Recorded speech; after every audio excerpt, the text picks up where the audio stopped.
Friends, ఈ రోజు తెలుసుకోపోయే ఈ కథ అనేది కల్పిత కథ కాదు. ఇద్దరు భార్యాభర్తల జీవితంలో జరిగిన ఒక యథార్థ సంఘటన. ఎందుకంటే ఫ్రెండ్స్, ఇద్దరు భార్యాభర్తలు కొన్ని మనస్పర్ధలతో విడాకులు తీసుకుంటారు.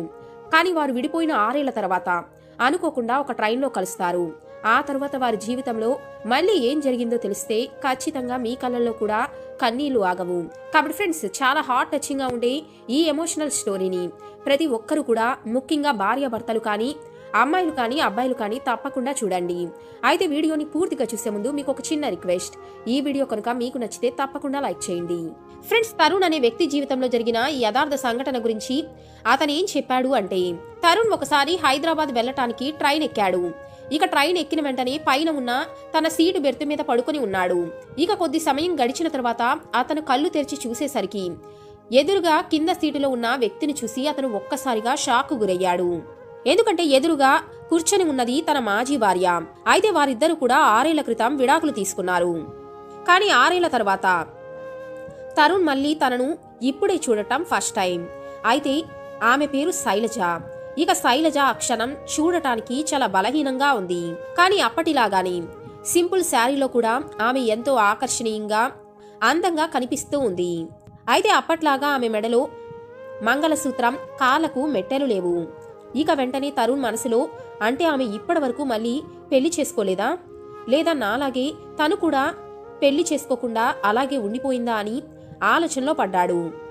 ఇంతలో అదే సమయంలో శైలజ కూడా పైన పడుకొని ఉన్న తరుణ్ని చూసింది.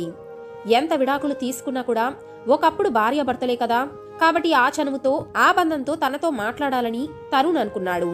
అందుకే తనను మళ్లీ పలకరించాడు. శైలజ, ఎలా ఉన్నావు?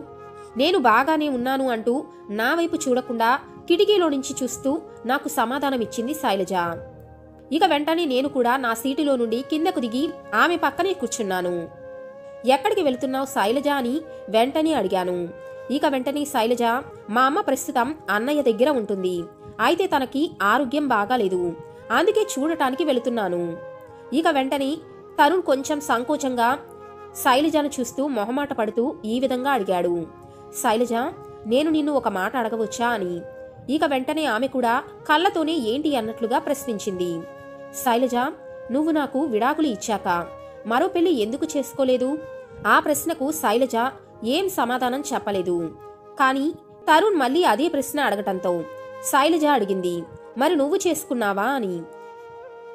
ఇక శైలజ నన్ను కూడా అదే ప్రశ్న అడగటంతో వెంటనే నేను లేదు అన్నట్లుగా తల ఊపాను. దాంతో ఆ ఇద్దరు కూడా చాలాసేపు వరకు మౌనంగా ఉండిపోయారట. వారిద్దరి నిశ్శబ్దాన్ని పోగొట్టాలి అన్నట్లుగా. అప్పుడే టీ అమ్మే వ్యక్తి అక్కడికి వచ్చాడు. అది చూసిన తరుణ్, శైలజ, టీ తాగుదామా అని అడిగాడు. వెంటనే శైలజ వద్దు అన్నట్లుగా తల ఊపింది. వెంటనే నేను, సరే, నీకు కాఫీ తాగటం అంటే చాలా ఇష్టం కదా, కనీసం కాఫీ అయినా తాగు అని చెప్పాను. ఇక వెంటనే శైలజ తన ఇష్టాలు నాకింకా గుర్తున్నాయా అన్నట్లుగా చూస్తూ చిన్నగా నవ్వింది. కానీ ఆ చిన్న చిరునవ్వులోని తనకు వస్తున్న కన్నీళ్లను కూడా ఆపుకుంటుంది అన్న విషయాన్ని నేను ఆ క్షణంలోనే గమనించాను. ఎందుకంటే 6 ఏళ్లు ఆమెతో ఉన్నాను. ఆమెకు ఎప్పుడైనా బాధ కలిగినప్పుడు కళ్ళల్లో నుండి వచ్చి నీళ్లను ఆపుకుంటూ అలా చిన్నగా నవ్వుతుంది అన్న విషయం నాకు బాగా తెలుసు. ఇక అప్పుడే తరుణ్ కిటికీలో నుంచి బయటకు చూశాడు. ఇక అప్పుడే శైలజ తన కంట్లో ఉన్న నీటిని తన చీర కొంగుతో తొందరగా తుడిచివేసుకుంది. ఆ తర్వాత కాఫీని తాగుతాను, కానీ ఒక కండిషన్ పై తాగుతాను అంది. ఇక వెంటనే నేను ఆ కండిషన్ ఏమిటి అని అడిగాను. నా డబ్బులు నేనే ఇస్తాను అంది. ఆ విధంగా నేను టీ తీసుకుంటే శైలజ కాఫీ తీసుకుంది. ఇక ఆ తరువాత శైలజ ఏమని అంది అంటే, ఇప్పుడు నేను కూడా డబ్బులు సంపాదిస్తున్నాను. నేను ఒక ప్రైవేట్ స్కూల్లో టీచర్గా పనిచేస్తున్నాను. నాకు నెలకు 15,000 రూపాయలు జీతం వస్తుంది. ఇక వెంటనే తరుణ్ ఏమని అన్నాడు అంటే, మనం విడాకులు తీసుకునే సమయంలో నువ్వు నన్ను భరణంగా ఏమీ అడగలేదు. అయినా కూడా నేను నీకు 30 లక్షలు ఇస్తాను అన్నాను. కానీ నువ్వు ఆ సమయంలో వద్దని అన్నావు. నువ్వు కనుక అప్పుడే ఆ డబ్బులు తీసుకుని ఉంటే నువ్వు ఇప్పుడు పనిచేస్తున్నట్లుగా ఏదో ఒక ప్రైవేట్ స్కూల్లో టీచర్గా పనిచేయాల్సిన అవసరం లేకుండా నువ్వే ఒక చిన్న స్కూల్ని పెట్టుకునేదానివి కదా అని నేను అన్నాను. ఇక వెంటనే శైలజ, నువ్విచ్చిన డబ్బులతో స్కూల్ అయితే పెట్టుకోవచ్చు, కానీ నిన్నే వద్దనుకున్నాక నువ్విచ్చే డబ్బులతో నేను నా జీవితాన్ని ఏ విధంగా కొనసాగించను? ఒకవేళ అలా బతికినా కూడా నా అంతరాత్మకు నేను ఏమని సమాధానం చెప్పుకోగలను? వద్దన్న మనిషి యొక్క డబ్బులతోని నేను ఇప్పుడు నా జీవితాన్ని గడుపుతున్నాను అని నా మనసు నన్ను వేధిస్తుంది కదా. ఇక వెంటనే తరుణ్ ఈ విధంగా అన్నాడు. శైలజ, నువ్వు నిజంగా చాలా మంచిదానివి, కపటం లేని మనిషివి. మనిద్దరం కలిసున్నప్పుడు నువ్వు నన్ను ఎంతో బాగా చూసుకున్నావు. ఆ విషయం నీ నుంచి డైవర్స్ తీసుకున్నాకే నాకు అర్థమైంది అన్నాను. నిజంగా ఇప్పుడు చెబితే నమ్మవు, కానీ నేనిప్పుడు తాకటం కూడా మానేశాను. నేను చాలా మారిపోయాను. ఊరికినే కోప్పడటం కూడా మానేశాను. ఇప్పుడు నేను ఎవరిని చిన్న చూపు కూడా చూడటం లేదు. ఇలా నాలో ఉన్న అవలక్షణాలన్నిటినీ కూడా తొలగించుకున్నాను. ఇక తరుణ్ మాట్లాడిన మాటలు విని శైలజ అతని వైపు విచారకంగా చూస్తూ, ఇప్పుడు మారితే ఏం లాభం? ఒకప్పుడు నీలో ఏ లక్షణాలైతే ఉండకూడదు వాటన్నిటినీ వదిలేయి అన్నాను.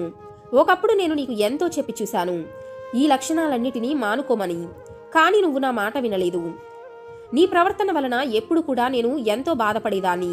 ఆ కారణం వలనే నాకు స్ట్రెస్ కూడా ఎక్కువగా ఉండేది. ఆ తరువాత ప్రెగ్నెన్సీ సమయంలో నీ కోపం కారణంగానే నేను టెన్షన్కు గురై 2 సార్లు అబార్షన్కు కూడా గురయ్యాను. అదే ఆ సమయంలో అలా జరగకుండా ఉంటే ఇప్పుడు మనకు 2 పిల్లలు ఉండేవారు కదా. ఇక పిల్లల మాట వినగానే తరుణ్కి కూడా చాలా బాధగా అనిపించింది. అతనికి కూడా కళ్ళల్లో నీళ్లు తిరిగాయి, కానీ వాటిని బయటకు రానివ్వలేదు. ఇక వెంటనే తరుణ్ కూడా, అవును శైలజ, నువ్వు చెప్పింది నిజమే. అప్పుడప్పుడు నాకు కూడా అనిపిస్తూ ఉంటుంది నిజంగా నేను ఎంత చెడ్డవాడినో అని. బంధాల పట్ల ఏ బాధ్యత లేకుండా అంత నిర్లక్ష్యంగా ఎలా ఉన్నాను అని. మనిద్దరం కలిసి ఉన్న సమయంలో నీ విలువ నాకు నిజంగా తెలియలేదు. నిన్ను చాలా నిర్లక్ష్యం చేశాను. అందుకే ఇప్పుడు నిజంగా అనుభవిస్తున్నాను. అందరూ దూరమై ఏకాకిలా ఒంటరి వాడినైపోయాను. ఇప్పుడు మా అమ్మ తోడు కూడా నాకు లేదు అని చెప్తూ ఈసారి తన కళ్ళల్లో నుండి వస్తున్న నీటిని తరుణ్ ఆపుకోలేకపోయాడు. ఇక ఆ మాటలు విన్న వెంటనే శైలజ కంగారుగా అడిగింది, నేను వచ్చేటప్పుడు అత్తయ్య ఆరోగ్యం బాగానే ఉంది కదా, ఇప్పుడేం జరిగింది? ఆమెకేమైంది అని కంగారుగా అడిగింది. ఇక వెంటనే తరుణ్ ఏమని అన్నాడు అంటే, మనిద్దరం విడిపోయిన తర్వాత నుండి అమ్మ రోజు నిన్నే గుర్తుకు చేసుకుంటూ ఉండేది. నాతో ఎప్పుడూ చెబుతూ ఉండేది, వెళ్ళి కోడల్ని తీసుకురా బాబు, మన ఇంటికి దీపం శైలజానే అని. కానీ నేను ఆమెకు ఏమని చెప్పగలను? విడాకులు జరిగిపోయిన తర్వాత కోడలు అత్తగారింటికి రావటం జరగదు అని. ఇక అలా వాళ్ళిద్దరూ కాసేపు మౌనంగా ఉండిపోయారు. అంతలోని వాళ్ళు దిగే స్టేషన్ కూడా రాబోతుంది. ఇక వెంటనే తరుణ్ ఈ విధంగా అడిగాడు, శైలజ, మళ్ళీ నువ్వు రిటర్న్ ఎప్పుడు వస్తున్నావని. ఇక వెంటనే శైలజ, ఈ రోజు నేను ఇక్కడే ఉంటాను, అమ్మ దగ్గరే ఉండి రేపు ఉదయం రిటర్న్ అవుతాను అంది. ఎన్ని గంటలకి, ఏ ట్రైన్కి అని వెంటనే తరుణ్ అడిగాడు. ఇక వెంటనే శైలజ, మేము చాలా పేదవాళ్ళమండి. మేము మీలాగా రిజర్వేషన్ చేయించుకునేంత ధనవంతులం కాదు. మా దగ్గర అంత ఆర్థిక స్తోమత కూడా లేదు. అందుకే ఉదయమే ఇక్కడికి వచ్చి ఏ ట్రైన్ దొరికితే ఆ ట్రైన్లోనే ఎక్కి హైదరాబాద్కు వెళతాను అని అంది. ఇక ఆ తరువాత వచ్చిన విజయవాడ స్టేషన్లో శైలజ ట్రైన్ దిగింది. ఇక వెంటనే తరుణ్ కూడా ట్రైన్ దిగి ఆమె వెనుకే వెళుతూ ఉన్నాడు. వెంటనే తరుణ్ ఆమెను ఒక్క క్షణం ఆపి, శైలజ, రేపు ఉదయం నేను రిజర్వేషన్కు 2 టికెట్లు తీసుకుంటాను. కానీ నాకు తెలుసు నువ్వు నాతో పాటు ట్రావెల్ చేయటానికి ఇష్టపడవు అని. కానీ నీకు నిజం చెప్పనా, నాకు నీతో పాటు ట్రావెల్ చేయటం అంటే చాలా ఇష్టం. కాబట్టి చెప్పు, ఏ టైంకి నువ్వు రేపు ఇక్కడికి వస్తావు? ఇక అప్పటికి వారిద్దరూ స్టేషన్ బయటికి కూడా వచ్చేశారు. శైలజ ఆటో ఎక్కుతూ రేపు ఉదయం 9 గంటలకు వస్తాను అని చెప్పి వెళ్ళిపోయింది. ఆ తరువాత ఆమె వెళుతున్న ఆటో వైపే చూస్తూ తరుణ్ చిరునవ్వు నవ్వుతూ చూస్తూ ఉండిపోయాడు. అయితే తరుణ్కు ఆ ఊర్లో 2 రోజుల పని ఉంది. అంతేకాకుండా ఆ రోజు చాలా కష్టపడి 2 రోజుల్లో చేయాల్సిన పని మొత్తాన్ని కూడా తొందరగా 1 రోజులోనే పూర్తి చేసేశాడు. ఉదయాన్నే 8 గంటలకు స్టేషన్కు వచ్చి శైలజ కోసం ఎదురు చూస్తూ ఉన్నాడు. అలా ఎదురు చూస్తూ గంట సమయం గడిచిపోయింది. దాదాపుగా 10 గంటలైంది. అయితే అప్పుడే శైలజ నడుచుకుంటూ రావటం తరుణ్కు కనిపించింది. వెంటనే తరుణ్ని చూసి ఆశ్చర్యపోతూ, ఏంటి, మీరింకా ఇక్కడే ఉన్నారా? నాకు చాలా ఆలస్యమైంది కదా, వెళ్ళిపోయారేమో అనుకున్నాను అంది. నీకు ఆల్రెడీ చెప్పాను కదా, నీతో పాటు ప్రయాణించటం అంటే నాకు చాలా ఇష్టమని, అందుకే ఎదురు చూస్తూ ఉన్నాను. ఇక వెంటనే శైలజ సంతోషంగా, ఇప్పుడు మా అమ్మ ఆరోగ్యం చాలా బాగుంది. ఇక వెంటనే తరుణ్ తన కోసం తీసుకున్న రిజర్వేషన్ టికెట్ను శైలజ చేతుల్లో పెట్టాడు. అలాగే ఇప్పుడు నా కోసం 1000 రూపాయలు పెట్టి రిజర్వేషన్ టికెట్ ఎందుకు తీసుకున్నావని మాత్రం అడగకు అని తరుణ్ శైలజ వైపు చూస్తూ సరదాగా అన్నాడు. శైలజ కూడా అతని మాటలకు చిరునవ్వు నవ్వింది. కానీ వారి ట్రైన్ రావటానికి ఇంకా కొద్ది సమయం మిగిలే ఉంది. అప్పటి వరకు వెళ్ళి కాఫీ తాగి వద్దాం పదా అన్నాడు. అయితే డబ్బులు నేనే ఇస్తాను, దీంతో లెక్క సరిపోతుంది అని సరదాగా శైలజ కూడా నవ్వుతూ అంది. ఆమె అలా నవ్వుతూ ఉన్నప్పుడు ఆమె ముఖాన్ని చూస్తూ అలాగే ఉండిపోయాడు తరుణ్. ఇద్దరు కాసేపు సరదాగా మాట్లాడుకుంటూ కాఫీ తాగారు. అంతలోనే ట్రైన్ వచ్చింది. నిజంగా 6 ఏళ్ల తర్వాత వారి ప్రయాణం అనేది సరికొత్తగా ప్రారంభమైందేమో, అది కూడా నిజమైన ప్రయాణం ఇప్పుడే మొదలైందేమో అని తరుణ్కు అనిపించింది. అందుకే అతను తన మనసులో అనుకుంటున్న మాటలను శైలజకు ఏ విధంగా చెప్పాలి అని తడబడుతూ ఉన్నాడు. నిజం చెప్పాలి అంటే భయపడుతూ ఉన్నాడు. ఎందుకంటే ఒకవేళ చెప్తే అది తను కాదు అంటే ఎలా అని. ఇక ఆ సమయంలో శైలజ తన అన్న వాళ్ళ ఇంటి నుండి కొత్త చీర కట్టుకొని వచ్చింది అని తరుణ్ గమనించాడు. ఇక ఆ చీరలో ఆమె మునుపటి రోజు కంటే చాలా అందంగా కనిపిస్తూ ఉంది. కిటికీ పక్కనే కూర్చొని ఉన్న ఆమెకు గాలి వేగంగా తగలటంతో తన జుట్టు ముఖం మీద అలా తగులుతూ ఉంటే ఆ క్షణం ఆమె మరింత అందంగా తరుణ్కు కనిపిస్తూ ఉంది. ఆ క్షణం తరుణ్ ఏమనుకున్నాడు అంటే, ఒకప్పుడు ఈమె నా జీవిత భాగస్వామిగా ఉండేది. కానీ ఆ సమయంలో నేను ఆమెను ఎంత నిర్లక్ష్యం చేశాను, ఆమెను ఎంత బాధ పెట్టాను. నిజంగా శైలజ ఈరోజు నా జీవితంలో ఉండి ఉంటే నా జీవితం ఒక అద్భుతంలా ఉండేది కదా. ఇప్పటిలాగా నేను ఆ రోజుల్లో ఉంటే ఆమెను నిజంగా చాలా బాగా చూసుకునేవాడిని అని ఆలోచిస్తూ, నిజంగా ఆమెకు నేను విడాకులు కూడా ఇచ్చి ఉండాల్సింది కాదు అని బాధపడుతూ అలాగే ఆమెనే చూస్తూ ఉండిపోయాడు. దీంతో తరుణ్ చాలాసేపు మౌనంగా ఆమెనే చూస్తూ ఉండిపోయాడు. ఇక వెంటనే శైలజ తరుణ్ని చూస్తూ, మనం ఇప్పుడు భార్యాభర్తలం కాకపోయినా కనీసం ఫ్రెండ్స్ లాగైనా మాట్లాడుకోవచ్చు కదా, మీరెందుకు ఇలా సైలెంట్గా ఉన్నారు అని శైలజ అడిగింది. ఇక వెంటనే తరుణ్, శైలజ నాకు నీతో ఫ్రెండ్షిప్ వద్దు అని అన్నాడు. ఇక అతని మాటలు విన్న శైలజ ఒక్కసారిగా షాక్ గురైంది. మరి నాతో మీకు ప్రయాణం చేయటం ఇష్టమని నిన్న ఎందుకు అన్నారు అని అడిగింది. వెంటనే తరుణ్, నాకు నీ స్నేహం కాదు, నువ్వు కావాలి. నీతో జన్మజన్మల బంధం కావాలి. నా భారీగా నువ్వే కావాలి. నాతో పాటు సంతోషాలు పంచుకోవటానికి, నీ దుఃఖాల్లో నేను తోడుండటానికి. అలా చెప్తున్న తరుణ్ను చూస్తూ శైలజ అలాగే ఉండిపోయింది. ఇక వెంటనే తరుణ్, శైలజ నిజంగా నేను తప్పు చేశాను, తప్పంతా కూడా నాది. నిన్ను నేను ఆ రోజుల్లో సరిగ్గా చూసుకోలేకపోయాను. కానీ నువ్వు వెళ్ళిపోయాకే నా తప్పేమిటో నాకు అర్థమైంది. నేను చేసిన తప్పులన్నిటికీ కూడా నేను నిన్ను మనస్ఫూర్తిగా క్షమాపణ కోరుకుంటున్నాను. దయచేసి నన్ను క్షమించు ప్లీజ్ అంటూ ఎంతో బాధగా ఆమె వైపే చూస్తూ ఉన్నాడు. ఇక శైలజ కూడా కాసేపు నిశ్శబ్దంగా తరుణ్ని చూస్తూ అలాగే ఉండిపోయింది. ఇక ఆ తరువాత తరుణ్ ఆమె 2 చేతులు పట్టుకొని ఈ విధంగా చెప్పాడు, శైలజ దయచేసి నన్ను క్షమించు. నేను ఒట్టేసి చెబుతున్నాను, ఇంకెప్పుడు నీ దుఃఖానికి కారణం నేను కాను. ఇక వెంటనే తరుణ్ని బాధ చూసిన శైలజ, మీరు మరి ఇంతలాగా నన్ను క్షమించమని అడగకండి.